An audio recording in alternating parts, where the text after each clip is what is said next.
Politics वाला, आओ राजनीति करें। नमस्कार, आप देख रहे हैं पॉलिटिक्स वाला। मैं पंकज मुकाती। यौन उत्पीड़न, ड्रग तस्करी और जमीन पर कब्जे के मामले में फंसे मछली परिवार ने फिर विश्वास हासिल कर लिया है। परिवार को अदालत से बड़ी राहत मिली है, या यूं कहें कि मछली परिवार की सिस्टम से सेटिंग हो गई है। तभी तो पहले जमीन पर अवैध कब्जों पर प्रशासन ने राहत दी और कहा कि फाइन भरकर कब्जाधारी रेगुलर हो सकते हैं, और अब कोर्ट से मछली परिवार के फ्रीज खातों को भी बहाल कर दिया गया। पॉलिटिक्स वाला ने पहले ही ये अंदेशा जताया था कि मछली परिवार की संपत्तियों पर कार्रवाई सिर्फ दिखावा है, कानूनी रूप से उन पर कोई एक्शन नहीं होगा। ये सच साबित हुआ। मीडिया में जिनको दोषी बताया गया, नेताओं ने जिनको लेकर खूब सवाल उठाए, जनता की शाबाशी बटोरी, खूब तालियां पीटी गई कि किसी को भी नहीं छोड़ेंगे, किसी को नहीं बख्शेंगे वाले बयान सिर्फ बयान साबित हुए। सरकारी जमीनों पर कब्जों सहित किसी मामले में कोई एफआईआर दर्ज नहीं हुई, सिर्फ जुर्माना भरकर कब्जों को नियमित कर दिया गया।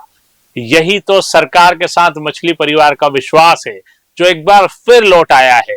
आखिर क्या वजह है कि मछली परिवार फिर एक बार साफ दिखाई दे रहा है? यासीन अहमद मछली के परिवार से जुड़े 9 लोगों को मध्य प्रदेश हाई कोर्ट से यह राहत मिली है।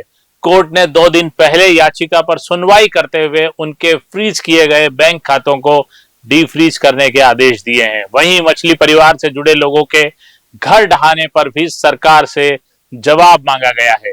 जस्टिस विशाल मिश्रा की बेंच ने 26 सितंबर को याचिका की सुनवाई करते भोपाल कलेक्टर कौशलेंद्र विक्रम सिंह और क्राइम ब्रांच के डीसीपी अखिल पटेल को गवाही के लिए बुलाया था। तब दोनों अधिकारियों ने व्यक्तिगत रूप से हाजिर होकर स्वीकार किया था कि याचिकाकर्ता के खिलाफ कोई भी क्रिमिनल केस दर्ज नहीं हुआ है।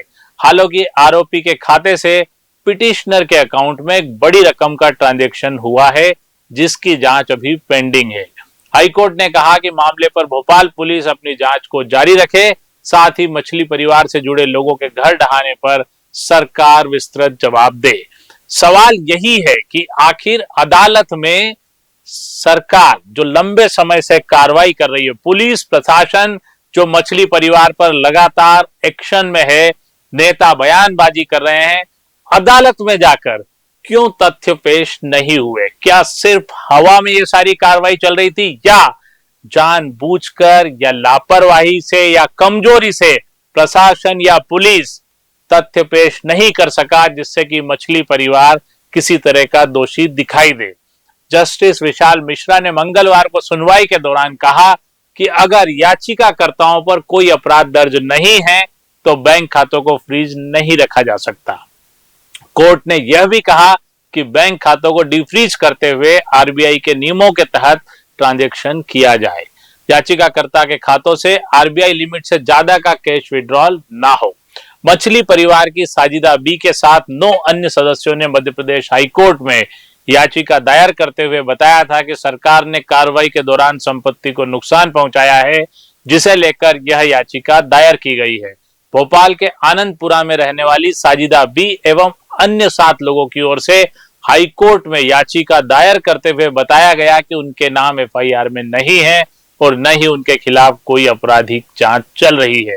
इसके बावजूद भी यासीन के खिलाफ एफआईआर दर्ज होते ही उनकी संपत्तियां भी तोड़ी गई, बैंक खाते भी फ्रीज किए गए, यहां तक कि उनके ईमेल भी ब्लॉक कर दिए गए।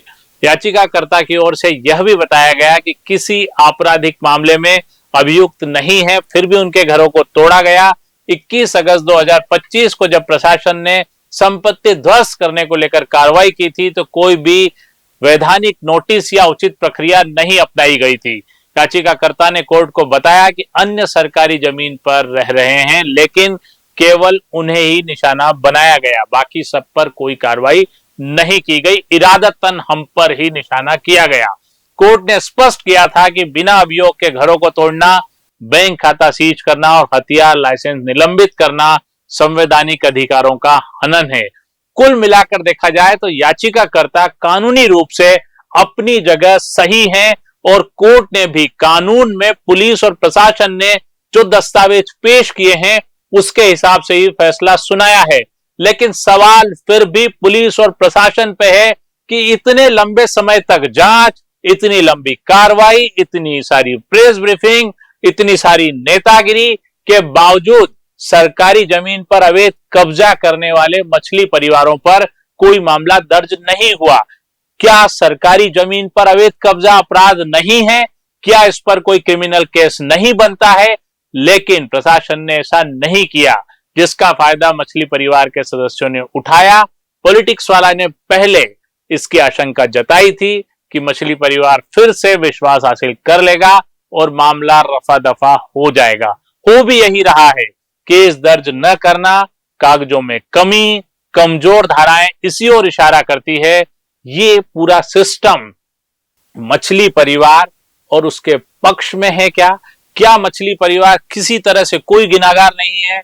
जिन अवैध संपत्तियों पर बुलडोजर चलाया गया, जिन्हें यह कहकर बुलडोजर चलाया गया कि वे सरकारी जमीन पर कब्जा करके खड़ी की गई थी, तो क्या सरकारी जमीनों पर कब्जा मध्य प्रदेश में अपराध की श्रेणी में नहीं आता है? आज के लिए इतना ही। अगली बार फिर हम किसी ऐसे ही विषय के साथ आपसे रूबरू होंगे। वीडियो पूरा देखने के लिए शुक्रिया। चैनल को लाइक और सब्सक्राइब करना न भूलें।